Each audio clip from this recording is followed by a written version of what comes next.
Mahayana use that word, so I qualify it by saying that it's not right to use that word because Yeah. Arahan already without ignorance, without selfishness already. Yes, Uh, yes, but definitely. but the meaning they are trying to put is because according to the Mahayana, because you as a selfish person, you know what is selfishness?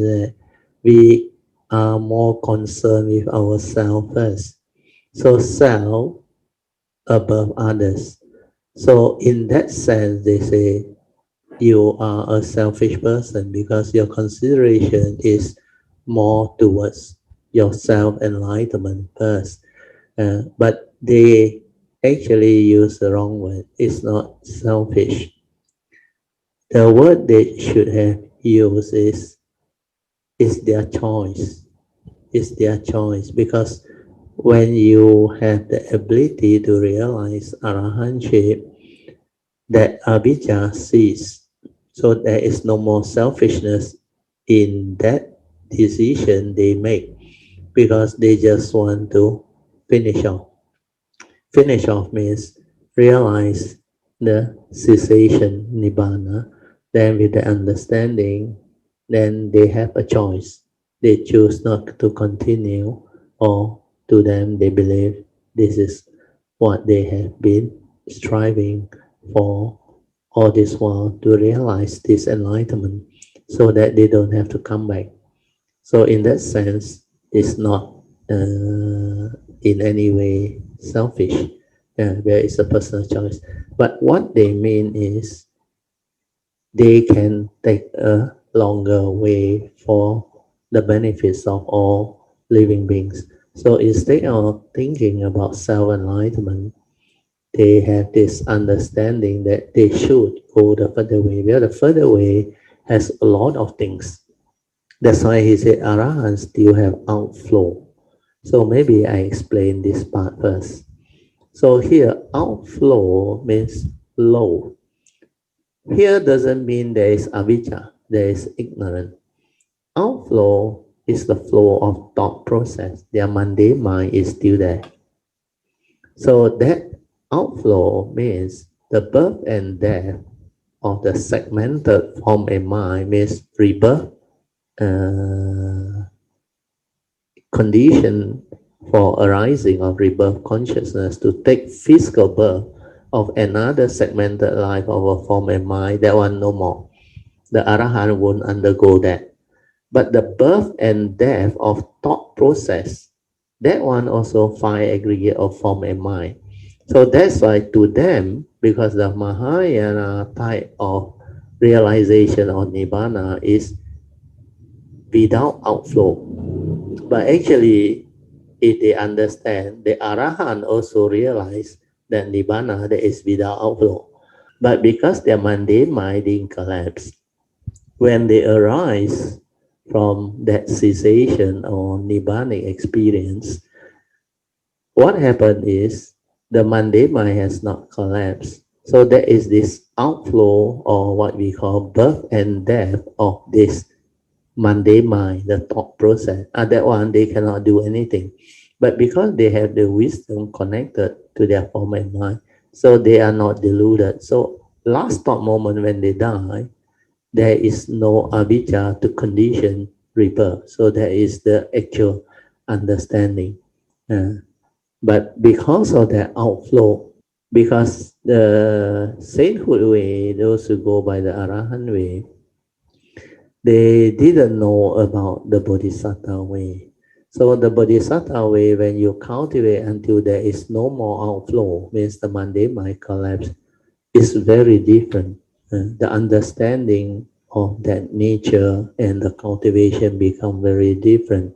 Then only you can really connect to your spiritual nature, and from there you go into trust, the fourth support, to actually activate the actual transformation of the physical form and mind within. So when they do that, the vibration or the pure energy will reach the stage where it is very fine, where the mundane mind cannot sustain itself or cannot exist. That's why it slowly have to collapse. But the process take a while. For my case, it took about 9 months after I realized that thing. I remember. So this part, maybe you should also uh, make a note so that you can understand why the two they cannot agree on this, and the person who cannot agree is mainly the one that is not an arahant and the one that is not a bodhisattva. So this group who are neither arahant nor bodhisattva, they tend to have issue with what is being said.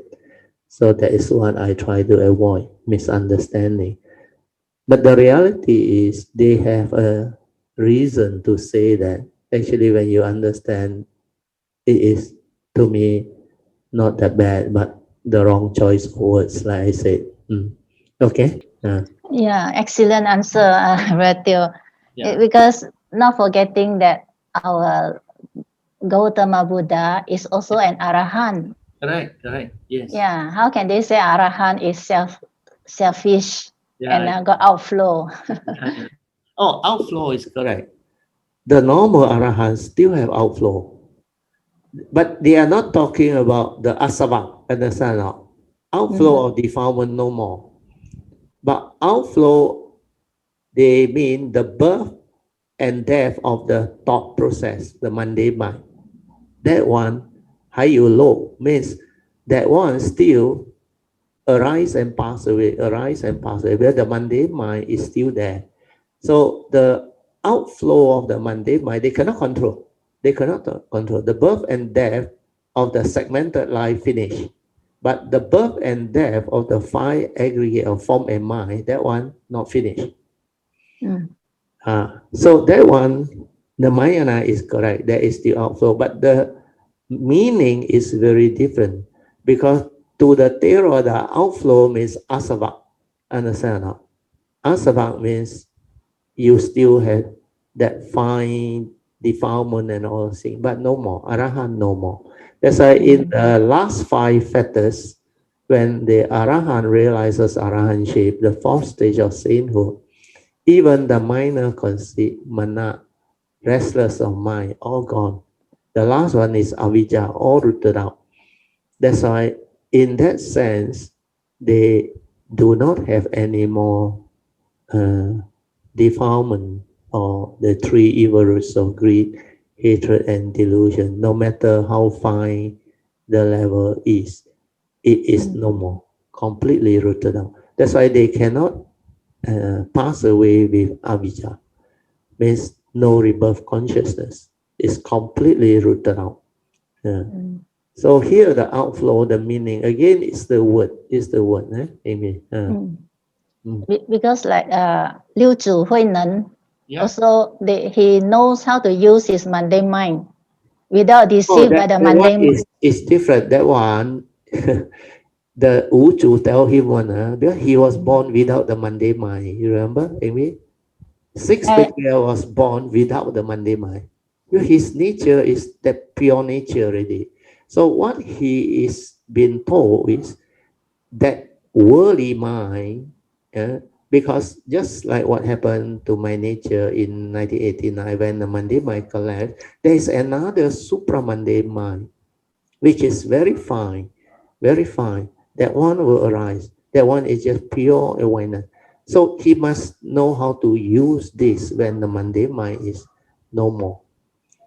So this one is referred to as the what they call supramundane mind, that is totally without the gross mundane mind to actually cloud them.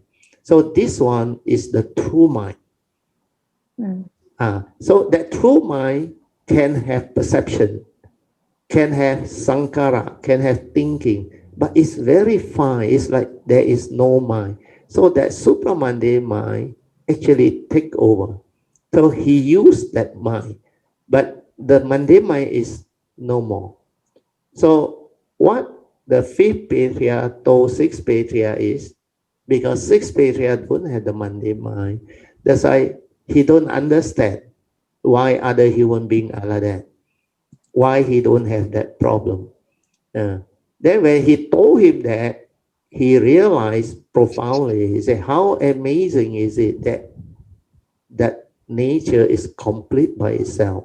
That's why he understands completely that nothing is apart from the nature, and all dharma of creation of the ordinary human being who still have the mundane mind, they all arise from that nature. That's why he understands. Then his supramundane mind, he know how to use it. Because for him, it's different. He is the ballet on. Well, he was born without the mundane mind. So when he dialogue with the fifth patriarch, unless you have gone through that cultivation and that process, you can never understand why he answered that way after he heard what the fifth patriarch mentioned. See straight away how amazing, so beautiful. The Mandarin one is very beautiful, but it's the same as the Heart Sutta, my English translation that sharing. Is the same. The meaning is the same. Mm. Well, So I understand what you try to bring out, because this yeah. is very often misunderstood in the early days, because there were a big argument over this. I think people wrote book, uh, then they use the same argument like what you mentioned. It is stated in the nine great virtues of the Buddha that the Buddha is also an arahant. Yes, that one is a fact, but this is not about argument. Yeah, this is about the cultivation.